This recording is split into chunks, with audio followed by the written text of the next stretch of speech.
La palabra selección es un término amplio que básicamente se refiere al proceso de elegir algo. ¿Cómo abordar este concepto? La verdad es que me costó muchísimo decidirme. Al final, si lo pensamos, nuestros días son cadenas de elecciones. Desde el que me pongo, a qué voy a comer hoy, la serie que veré por la noche, el próximo libro que voy a leer. Todos elegimos y a su vez todos somos elegidos. Así es. Selección de personal, selección genética, selección de opciones, selección de equipo deportivo, selección visual. Necesitaba partir de un concepto que fuera superior, atemporal y trascendente. Y entonces pensé en distopías. En alguna distopía que fuera verosímil, sin efectos especiales. Algo con lo que todos pudiéramos identificarnos. Y pensé en la película Gattaca.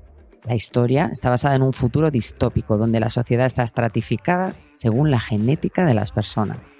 No hay posible spoiler porque la película es de 1997, pero este capítulo constituye un buen motivo para volverla a ver.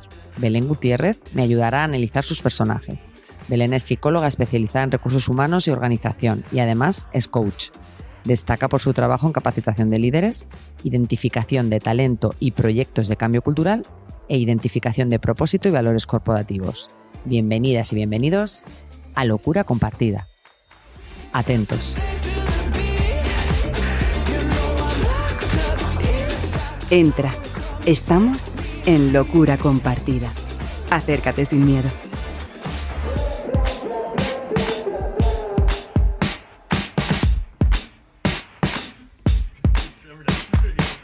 ¿Qué tal, Belén? Muy bien. Estoy aquí con Belén Gutiérrez. Muchas gracias por invitarme. Gran amiga. Bienvenida a Locura Compartida. Un placer. Y vamos a empezar. Cuéntame con qué personaje de ficción te identificas. Buah, es que es una pregunta muy difícil. Sí, que lo es. Fíjate, yo creo que no consigo identificar un personaje de ficción. Te voy a hablar de un personaje de verdad, pero no porque me identifique, sino porque me encantaría ser. Y además es un hombre, ¿eh? Bien. O sea, porque creo que las cualidades y el ratito que vamos a conversar creo que también versa sobre esto. Las cualidades que esta persona posee pues son cosas que a mí me llaman y además me conectan un poco por mi pasado, por mi infancia y demás, ¿no? Que es nuestro querido Alcaraz, el tenista, ¿no? Bueno. Cuéntame, porque yo no sé mucho de su vida. Sin entrar en detalle de su vida, de verdad, pero para mí hay algunas características. Lo primero que me conecta por el deporte. Yo siempre quise ser tenista, pero por X razones al final acabé haciendo natación a nivel de competición, ¿no? Y entonces el espíritu deportivo te hace estar motivada por algunas cuestiones que implican no querer ganar a costa de todo, ni por encima de todos, sino es... En mi caso, es una cuestión mucho más de querer superarte, ¿no? Entonces, para mí Alcaraz es un joven, porque todavía no diría que es un hombre, pero es un joven que tiene esos rasgos, ¿no? Esa motivación por querer superarse, por ser mejor él mismo. La consecuencia va a ser ganar, ¿no? Y ganar a otros, ¿no? Y ganar a los mejores seguramente. Pero esto me llama mucho la atención y resuena mucho conmigo. Y por otro lado, que tiene un origen súper humilde.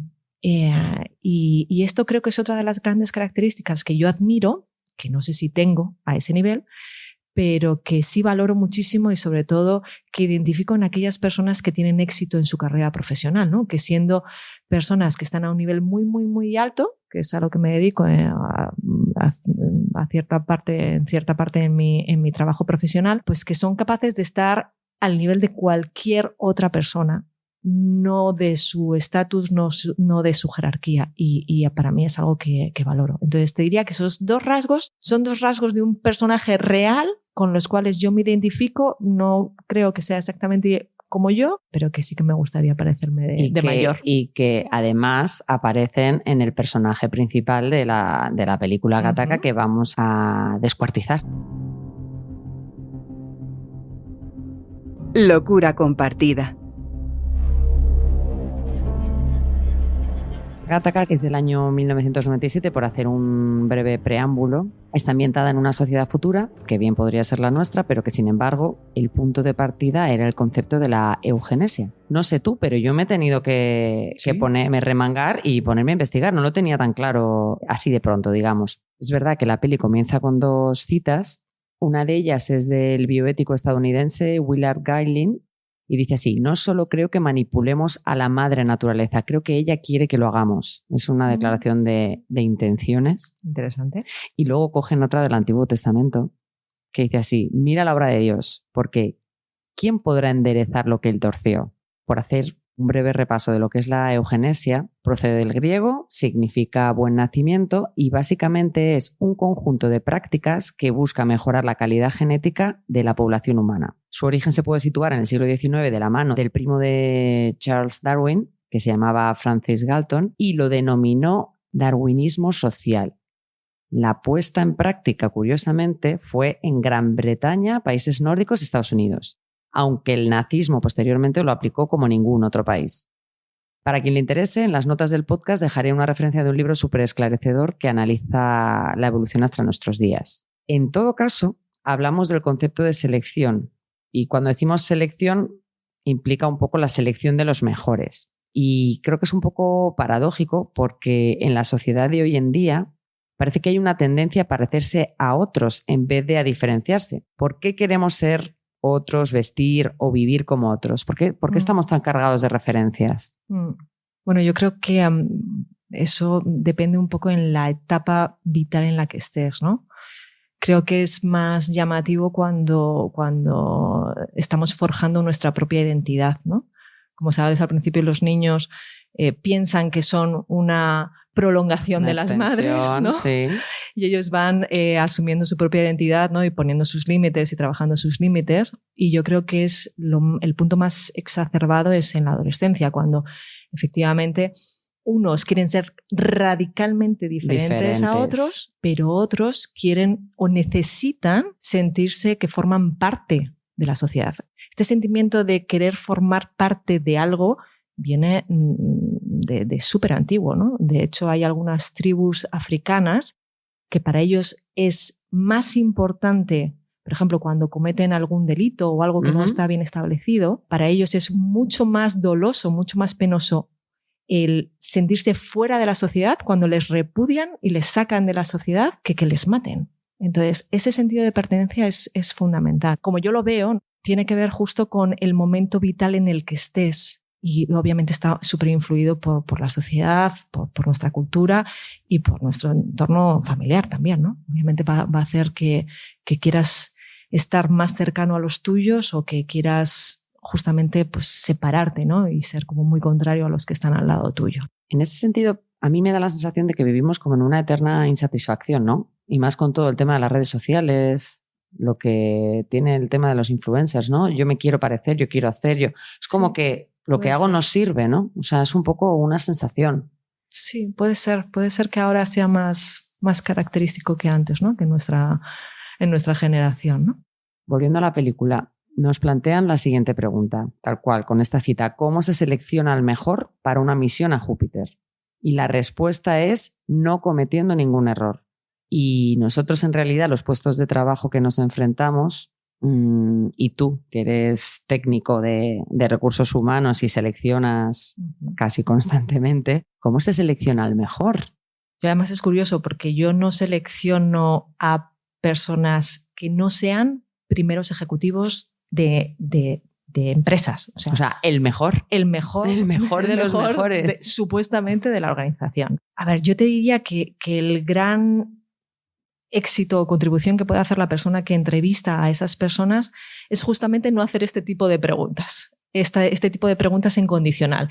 ¿Qué harías o cómo te comportarías si estuvieses en Júpiter, ¿no? ¿Qué cosas te faltarían? Esa pregunta en condicional no ayuda a identificar cuáles son las características de los mejores. Entonces, tienen que ser específicas. Tienen que ser específicas, pero en nuestro caso, o en mi caso, lo que hacemos es utilizar una técnica que te diría que es de las más objetivas que conozco en mis más de 25 años trabajando a nivel profesional en este campo, que justamente nos ayuda a identificar situaciones pasadas donde la persona ha experimentado lo que queremos preguntar. Por ejemplo, si tú lo que quieres ver es la capacidad de iniciativa que tiene una persona, o la capacidad de resolución que tiene una persona, si tú le preguntas, oye, ¿qué harías si hay una alarma de incendios y hay que salir corriendo?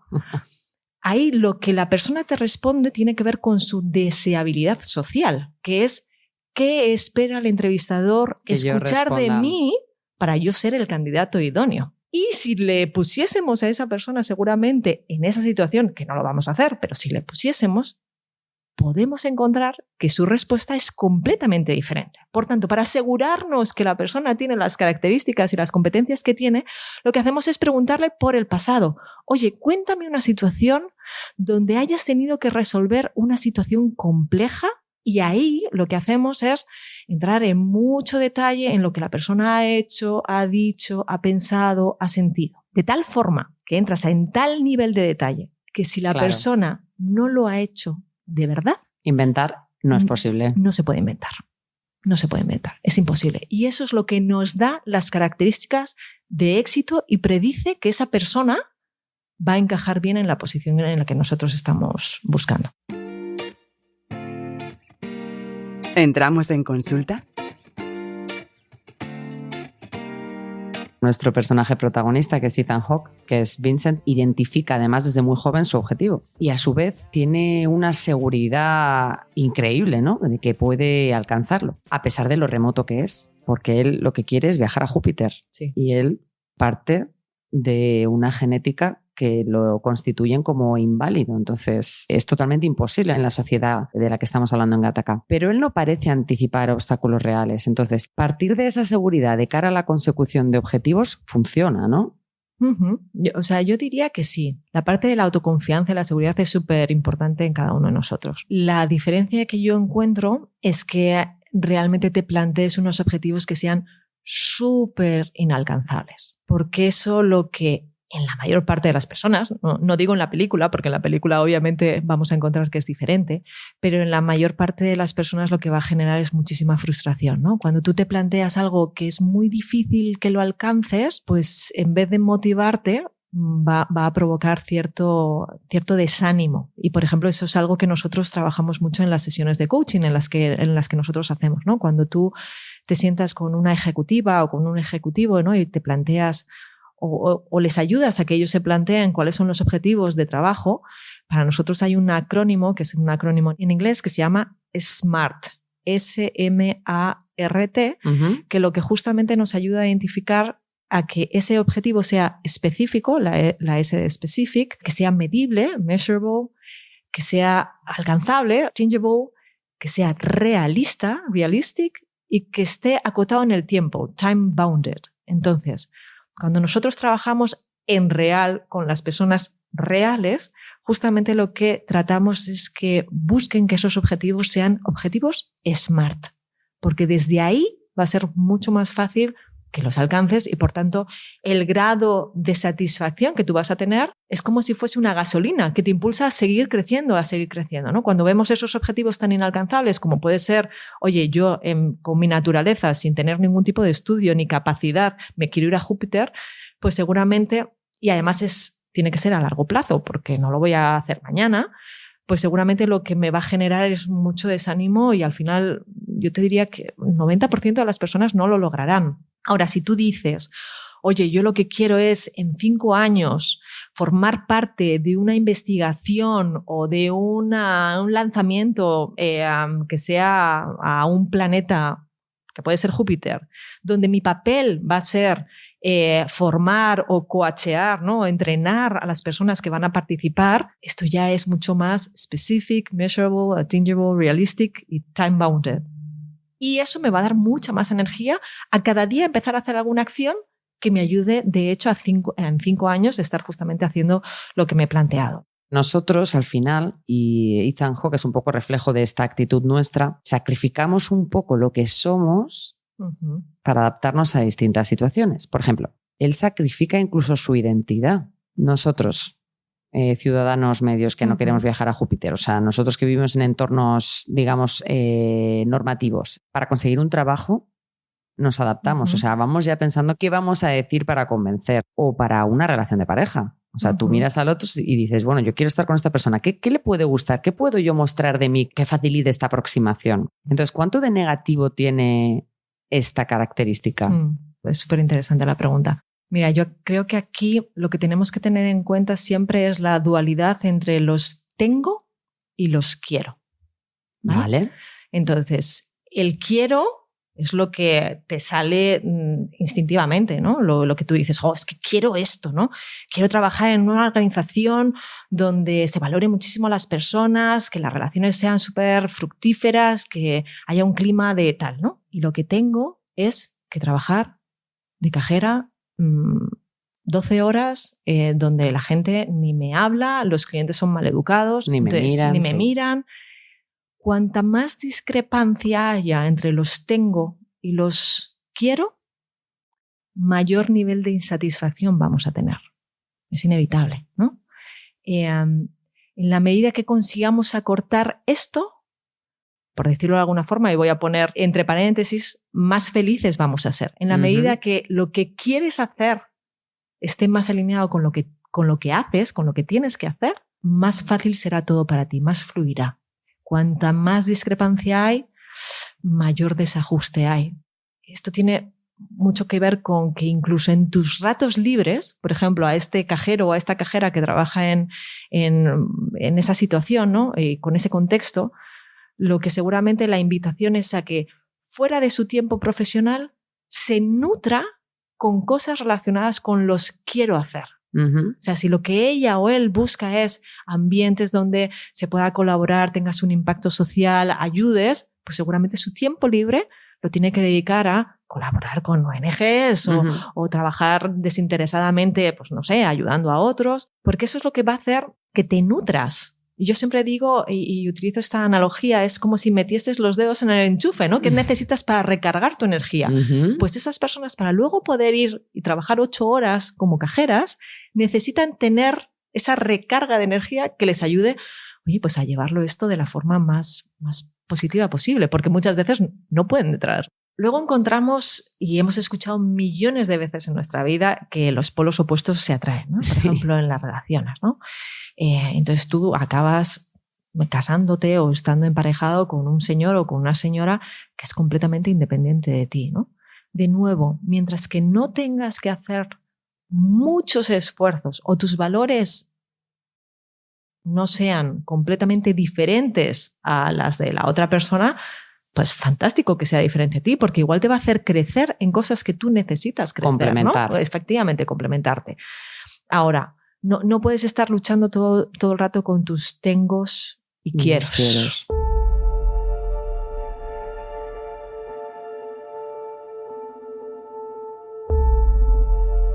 Otro asunto que me gustaría tratar contigo es el tema de la competitividad, que está muy presente a lo largo de toda la película, pero me interesa especialmente la competitividad que surge entre los hermanos, que constituye, en el caso de Gattaca, el argumento del inicio y el argumento de cierre. Es algo muy común, supongo, porque yo me ha pillado ya más mayor cuando han nacido mis hermanos. Pues yo creo que la competitividad siempre se ha dicho, ¿no?, que es sana. Yo creo que la competitividad, si es con uno mismo, es aún más saludable. ¿Por qué? Porque en la medida que te comparas con otros, siempre hay alguno que tiende a perder. O sea, es inevitable. Uno siempre sale perdiendo en algo por la razón que sea. Sin embargo, si la competición o el desafío, fíjate que más que la competición preferiría utilizar el término desafío o reto, ¿no? Si el reto te lo planteas para ti mismo, ese es un gran motivador, ¿no? O un gran impulso que puede hacer que te levantes cada mañana con una energía distinta. Pero creo que es algo inevitable. La competición existe en términos de deporte, la competición existe en la política, la competición existe a nivel empresarial, entre empresas. Creo que cada vez empieza a haber en un mundo más globalizado una unión de querer extraer lo mejor de otras empresas y entonces cada vez hablarse más entre ellas, pero existe. O sea, que para mí es una realidad. No es algo negativo per se. Fíjate que me ha gustado la separación que has hecho de los términos, porque el propio término, o sea, la etimología de competitividad ya tiene como asociado una connotación negativa. Sin embargo, desafío implica superación. Es que el lenguaje genera acción, ¿no? Eso es verdad.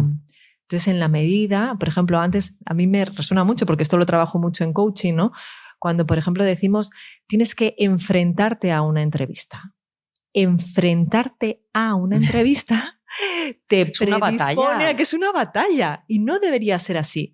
Yo, de hecho, cuando hablo con los alumnos y les preparo para esta parte de marca personal y empleabilidad, muchas veces lo que les digo para quitarles el miedo es que afronten las entrevistas, no enfrenten, afronten las entrevistas como si fuese una reunión. Claro. Una reunión donde tú llevas tu cuaderno y le cuentas al otro lo máximo posible de ti para que sepas si tú encajas o no en esa organización, porque tú no la conoces. Son ellos los que tienen que decidir. Claro. Exactamente, pero en la medida que tú cuentes y te explayes y consigas exponer quién eres, cómo eres, pues ellos van a saber si realmente encajas o no. Es curioso porque se me ocurre el ejemplo de la ansiedad. Siempre pensamos que la ansiedad está asociado a algo negativo, ¿no? Uh-huh. Y nos vienen a la cabeza los 1000 síntomas, las palpitaciones, los oídos, los pitidos, tal.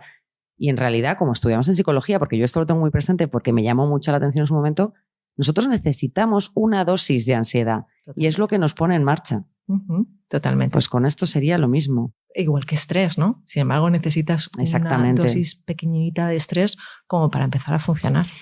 Pero y, por ejemplo, aquí ya me tienes que ayudar tú, porque yo con la palabra orgullo, no tener orgullo, sino ser orgulloso. Esto claramente tiene otra connotación negativa. Sí, seguramente, ¿no? Claro, o sea, ser orgulloso es que depende. Porque tú dices ser orgulloso, o sea, yo siento orgullo de ser española, imagínate, uh-huh. ¿no? O yo siento orgullo de pertenecer a esta organización, o yo siento orgullo de ayudar a otros. Uh-huh. Esto no tiene por qué tener una connotación negativa. Ahora, cuando le ponemos el adjetivo o la coletilla a una persona diciéndole, no, es que es muy orgulloso, esto va en contra de la humildad. Dentro de la línea estarían los extremos. Uno es humilde, el otro es orgulloso. Es que tenemos que aprender a usar mejor las palabras, porque ¿en qué conversación de amigas no hemos dicho no, es que mi pareja es súper orgulloso o súper orgullosa? Uh-huh. Y al final no es orgulloso, a lo mejor es testarudo. Algunas curiosidades. Gattaca no cumplió en su momento con las expectativas de taquilla, pero con el tiempo se ha convertido en una película de culto y una de las obras más influyentes de su época. La palabra Gattaca es una combinación de letras que representan los componentes que conforman la secuencia genética en los seres vivos. Me interesé por las tendencias en investigación en genética en la actualidad y para ello pregunté a una gran profesional.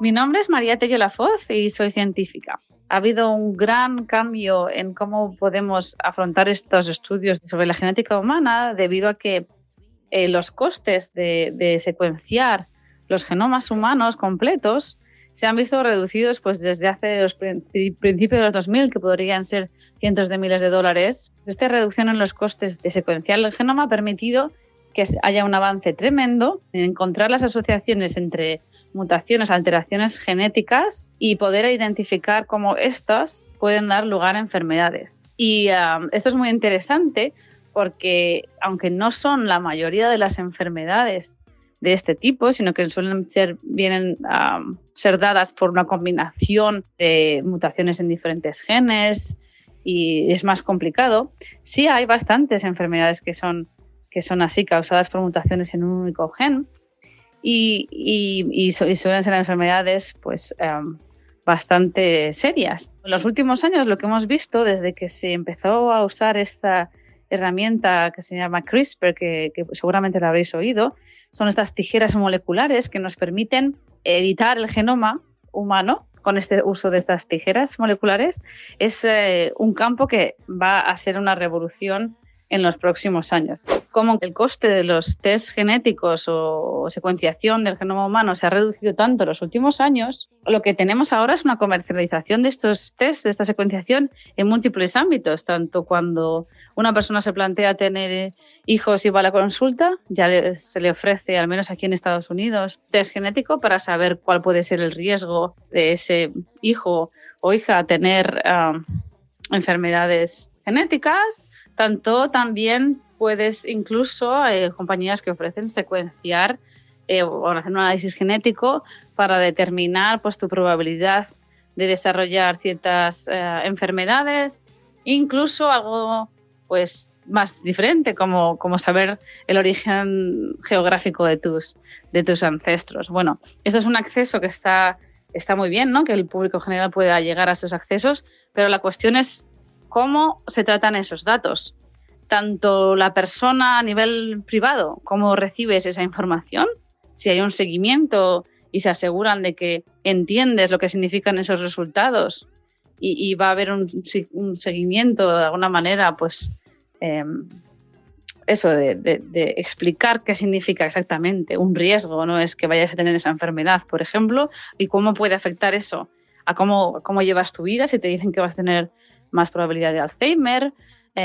A veces la probabilidad es que se dicen pues es con la ciencia que sabemos hoy en día, pero no esos porcentajes que se dan, etcétera. A veces no son porcentajes, es una probabilidad, pero no quiere decir que lo vayas a desarrollar. Sin embargo, recibir estas noticias pueden afectar muchísimo a la vida de la persona que lo recibe. Y el otro problema, ¿no?, que tiene es no solo tanto pues como lo recibes tú, sino que tú has dado también esta información genética que está, pues eso, a la disponibilidad de estas compañías que ofrecen estos servicios. A veces, pues bueno, aunque las regulaciones y las leyes avanzan, a veces no hacen tan rápido como lo hacen estos tipos nuevos de análisis genéticos, etcétera, y plantean, pues eso, dudas de cuánto es la seguridad de que estos datos no los va a poder recibir nadie más. Es muy importante, y ahí la película de Gattaca estaba bastante acertada en que, por ejemplo, si esas probabilidades de riesgo de diferentes enfermedades caen en las manos incorrectas, por ejemplo, de aseguradoras, podrían, por ejemplo, empezar a determinar, ¿no?, el coste de los seguros de vida,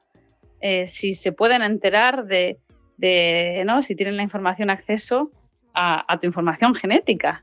Entonces, eso es, por ejemplo, algo que de momento, hasta donde yo sé, está protegido, pero también se han dado casos. Hace unos meses, por ejemplo, hubo un ataque a una de las servidores de una de estas compañías en el que directamente se robó la información genética de bastantes personas.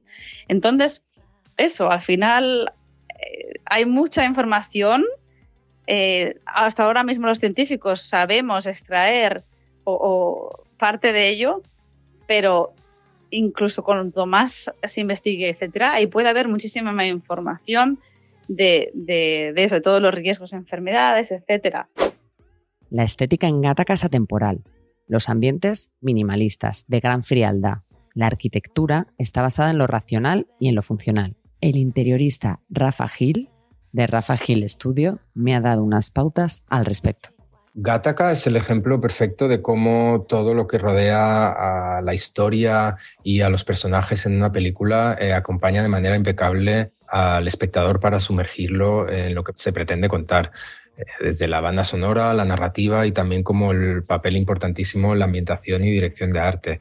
Yo creo que en este caso en particular la arquitectura, tanto exterior como interior, es fundamental para que la película consiga este equilibrio perfecto entre mensaje y forma. Creo que el director nos intenta situar pues, en este mundo perfeccionista, un mundo sintético y futurista, donde la sociedad está controlada por la tecnología, es una sociedad ideal y sin fallos y en la que la imperfección no tiene cabida y queda descartada.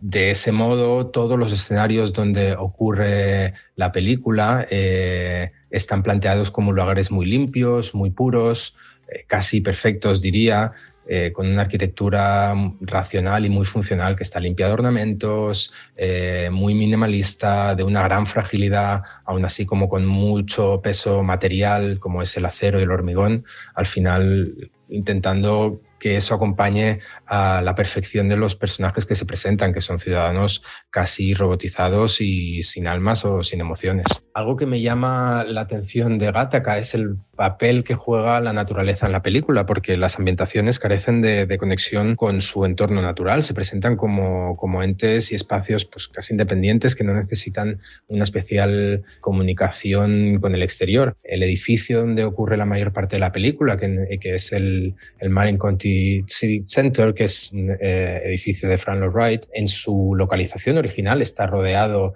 de una reserva natural, de muchísima naturaleza, pero aquí el director nos lo presenta como un edificio completamente casi marciano, diría como una cosa lunar, tipo una nave espacial, cuando en realidad no lo es, y me parece interesante. Tengo dudas si Andrew Niccol volviera a escribir hoy Gattaca, la enfocaría de un modo distinto o si retrataría desde otro punto de vista pues las mismas arquitecturas de Frank Lloyd Wright, que en realidad están muy conectadas con su entorno, o si también retrataría pues obras de arquitectos como RCR, Nakashima o espacios como los de César Manrique, donde no existe una arquitectura sin su entorno.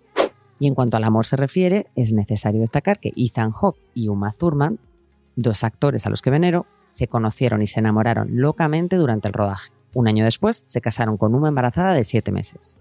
La feliz pareja se trasladó a Greenwich Village, donde nació su hija Maya, actriz también que hemos podido ver en Stranger Things. En aquella época, ambos actores parecían escoger con mimo sus papeles y les rodeaba un halo de intelectualidad, pero 5 años después, ya con otro hijo en su haber, se separaron no sin posibles argumentos oscuros de por medio. Lo que sí se ha sugerido es que Uma se distanció de su carrera para dedicarse a su descendencia, mientras Ethan se ha convertido en un valor seguro por su trabajo tanto en el cine como en el teatro. Locura compartida. Tú le pones a los personajes, les pones unas etiquetas. Sí, además en el nacimiento, como una estampa. Claro. Y en una la estampita medida, de porcentajes de cosas, sí. Esto es como la profecía autocumplida, ¿no? Uh-huh. O sea, a ti te ponen una estampa y acabas creyéndote que eso va a ser tu vida. Sin embargo, si te pusieran una estampa diferente, actuaría... Y la gente...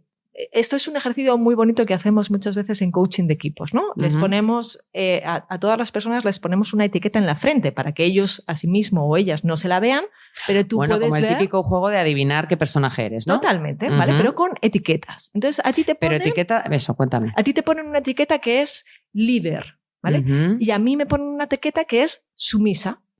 Pero yo soy Belén. Yo no tengo nada que ver con sumisa.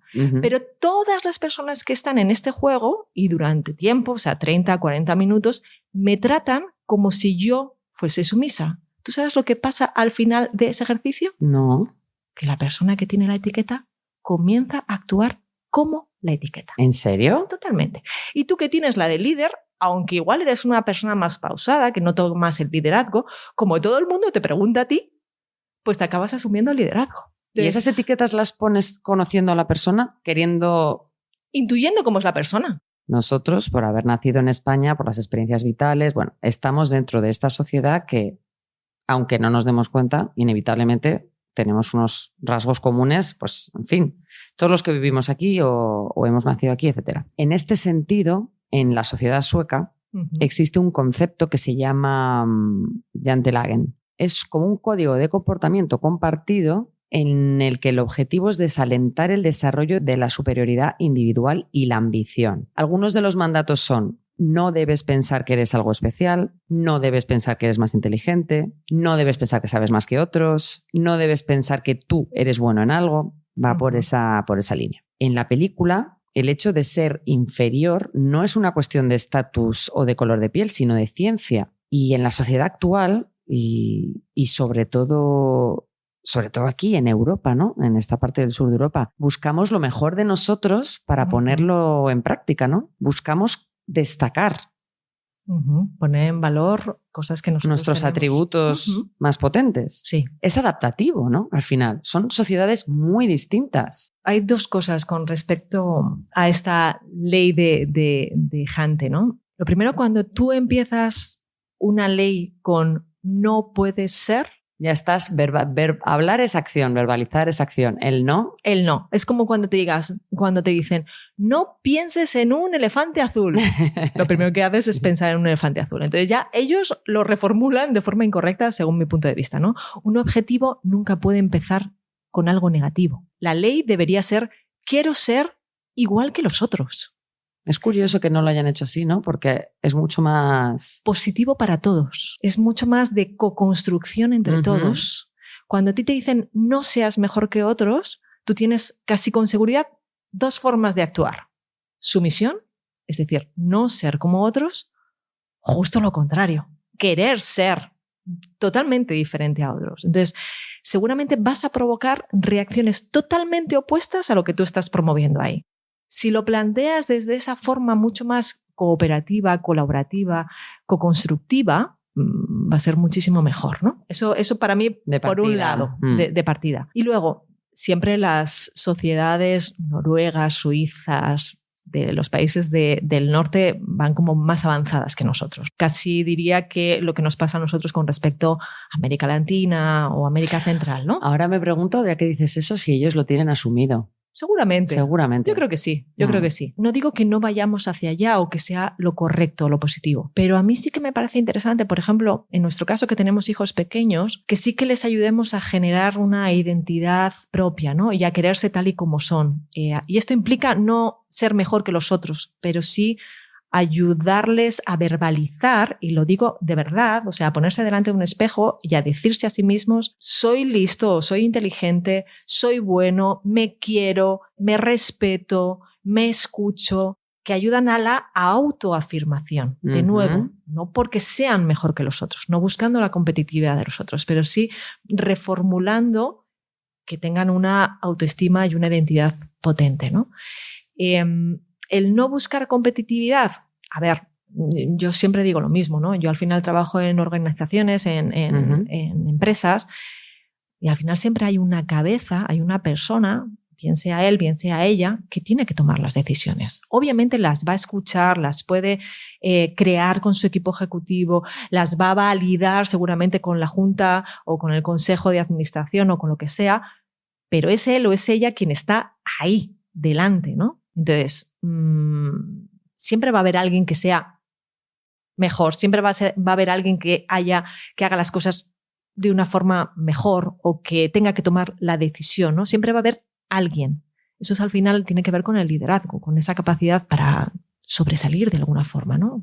Y no sobresalir porque yo soy la estrella, esto no. Sobresalir porque al final soy yo el referente y al que miran cuando hay que tomar una decisión. Y esto no me puede invalidar otras características como la humildad o el saber relacionarme con el resto de personas por igual.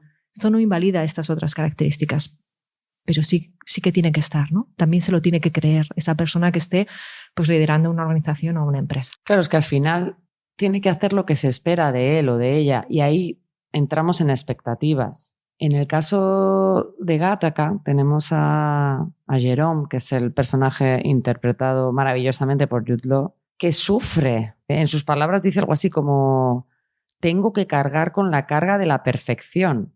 Es como lo que hablábamos de las etiquetas. ¿Hasta qué punto nosotros, como individuos, debemos generarnos expectativas? A ver, esto es una opinión muy personal, ¿eh? Sí. Pero las expectativas pueden generar frustración, en la medida que sean expectativas demasiado alejadas de tu realidad, ¿no? Volvemos a los objetivos, ¿no? Quiero...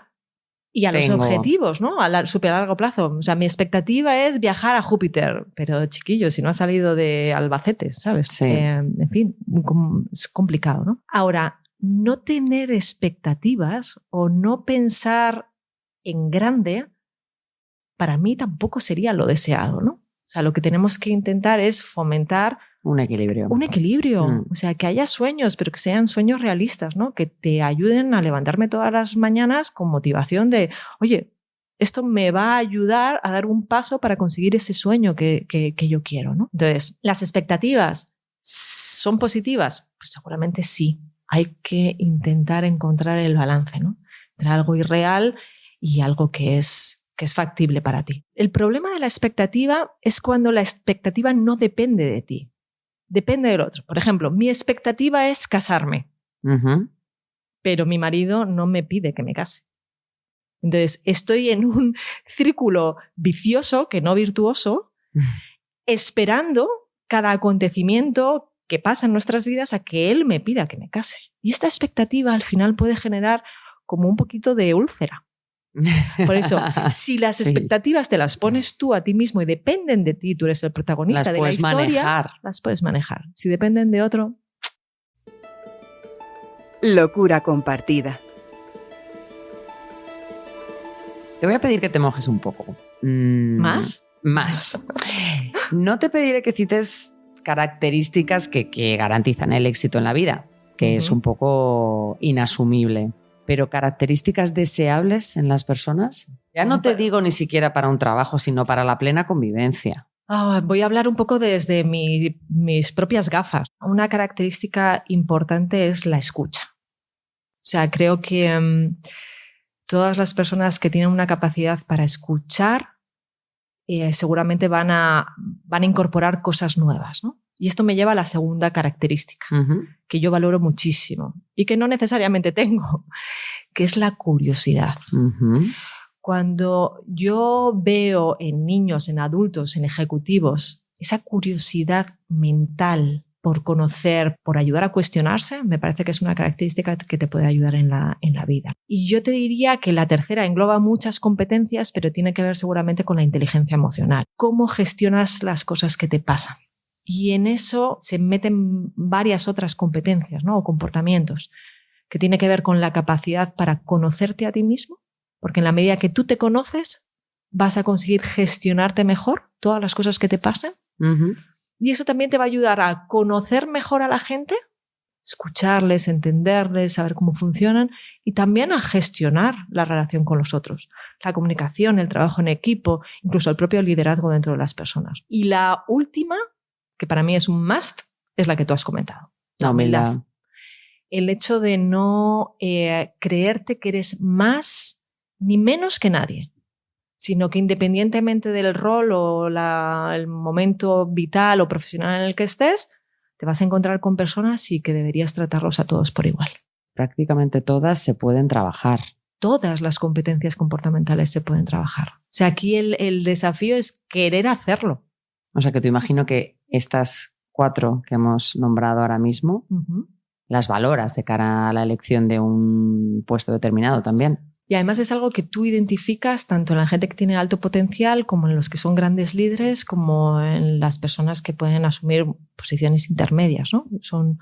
O mi hijo, me encantaría que pudiese tener esas características, o yo misma, por supuestísimo, ¿no? Bueno, también imagino que de forma inconsciente también seleccionas las personas que tienen esas características en tu entorno más cercano, probablemente. Bueno, hay algunos que te vienen dados, por ejemplo, tu familia, ¿no? Tú no seleccionas a tu padre o a tu madre, eso no lo puedes elegir, pero... No. Pero sí que vas a valorar, ¿no? Y de nuevo, yo creo al final, en la medida que te conoces tú mejor, puedes gestionar mejor las otras cosas. Sí, hay que hacer un trabajo de introspección. Sí. Hablando de relaciones, escribiendo la entrevista, me he dado cuenta que la película Gattaca, que está dentro de mis favoritas, y hacía mucho que no la veía, una de las cosas que veo que de por qué me gusta esta película es precisamente por las relaciones tan especiales que se establecen entre sus personajes. La relación amorosa que tienen Uma Thurman y Ethan Hawke, la relación familiar, ¿no? Que es como muy verosímil que ocurra este tipo de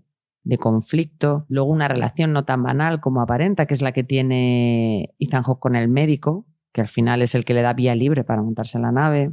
Y luego la relación estelar, que es entre ellos dos, que además como actores están súper bien caracterizados, tanto Jude Law como Ethan Hawke, que inicialmente es una relación meramente un intercambio profesional, pero de alguna forma acaba convirtiéndose en algo vital. Y me gustaría traer a colación una cita que dicen prácticamente al final de la peli, cuando Jude Law le dice: yo salí ganando con este trato. Yo solo te presté mi cuerpo y tú me prestaste tu sueño, que todavía puedo alcanzarlo. Y es como si cada uno se aportase pues, una especie de coherencia o sentido a un momento vital, que ya es mucho, ya es mucho.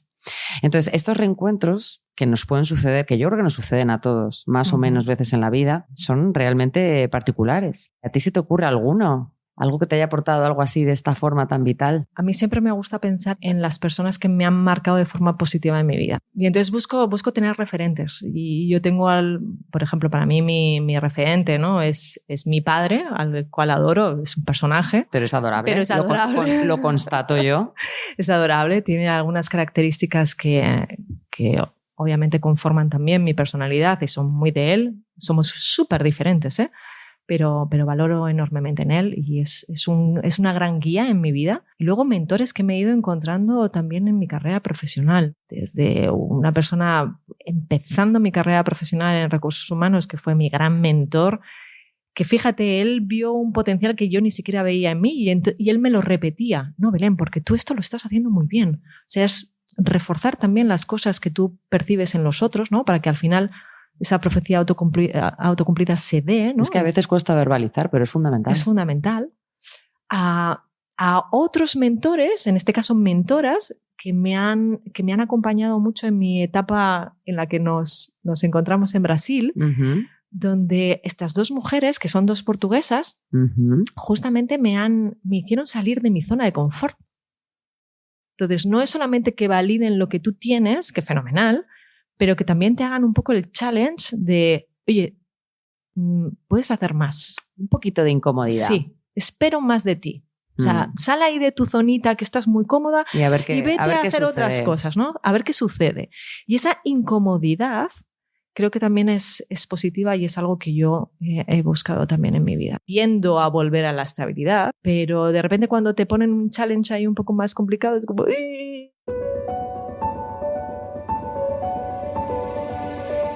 Para terminar, ¿a qué personaje crees que le beneficiaría más un proceso de coaching? Pues mira, yo creo que los 3 personajes principales son absolutamente candidatos a participar en un proceso de coaching. Solamente hay una premisa. Y esto es una premisa para que a todo el mundo le quede claro por qué o cómo puede empezar un proceso de coaching. Está bien decirlo porque es como tendencia y ya ha perdido un poco incluso valor y sentido. O sea que sí. Guíanos en esto. Para mí un proceso de coaching se basa en que tú quieras. Esto podría ser similar a lo que se hace en terapia, ¿no? Que la persona tiene que ir directamente, voluntariamente al psicólogo, si no, no sirve para nada. Entonces, en un proceso de coaching, tú tienes que querer ponerte ahí. ¿Por qué? Porque el coaching, a diferencia de la terapia, el gran trabajo lo haces tú.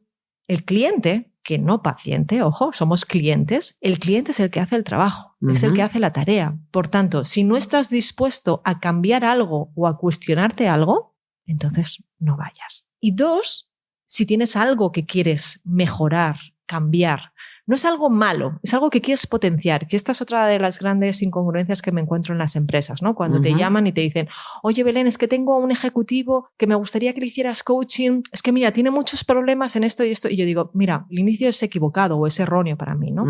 Porque el proceso de coaching lo que es, o para quien ayuda, es para aquellas personas que quieren, que son buenas y que quieren aún mejorar. O sea, no es que tú eres malo en algo y quieres que te lo quiten, ¿no? De hecho, fíjate, yo diría que es mucho más potente trabajar desde tus fortalezas que desde tus áreas de mejora. Y lo voy a hilar con... Me encanta que no has dicho debilidades, has dicho áreas de mejora. Bien. Claro. Lenguaje genera acción. Sí. Cuando tú trabajas desde tus fortalezas, el gap, la expectativa, el objetivo que estábamos comentando antes, es menos desafiador. Es desafiador, pero vas a poder apalancarte en cosas que tú ya tienes para conseguirlo. Sin embargo, cuando trabajas desde tus áreas de mejora o tus oportunidades de mejora, muchas veces se ve un gap tan gigante que la persona dice, desiste. Dios mío, desiste, no puede. Entonces, cuando te viene alguien y te dice, no, es que mira, yo tengo que trabajar, pues no sé, mi escucha. Vale. Oye, ¿qué cosas sí que tienes que te pueden ayudar a trabajar tu escucha. Pues, por ejemplo, me gusta mucho estar con personas, pero ¿te gusta estar con personas por qué? ¿Porque te gusta hablar o te gusta? No, hombre, también me gusta que me cuenten. Vale, pues ahí ya estás fomentando tu escucha. Entonces es hacerle al otro partícipe de las fortalezas que ella tiene para que desde ahí vaya construyendo y no al contrario. Porque si una persona tiene que trabajar el liderazgo, no sabe ni por dónde empezar, lo que le va a generar es la frustración, ¿no? Esa alta expectativa de algo que le está colocando otro y que él o ella no está poniendo. Hay que ser un poco mago, para poder coger esos hilitos y moverlos de una forma que funcionen. Una buena capacidad de escucha, ¿no? Yo creo que el coach, una de las competencias que nos enseñan y que trabajamos profundamente en nuestras formaciones es justamente a estar atentos a lo que nos dicen y a lo que no nos dicen. Entonces esto es importante en un proceso de coaching. Pero para responder, los tres. La pregunta es, ¿quieren? ¿Y has identificado un objetivo? ¿Es SMART? ¿Sí? Pues para adelante, vamos a trabajar. Pues muchas gracias, Belén. Un placer. Es un gusto, siempre aprendo tanto. Nada, tú eres un poco mentora mía, ¿eh? Gracias. Un placer. A vosotros.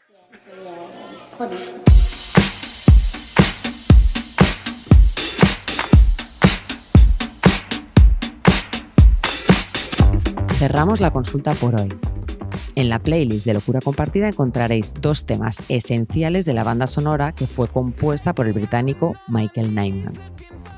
Nos removerán un poquito por dentro, es inevitable, pero os recomiendo que los escuchéis. Terminamos. Hasta la próxima Locura Compartida.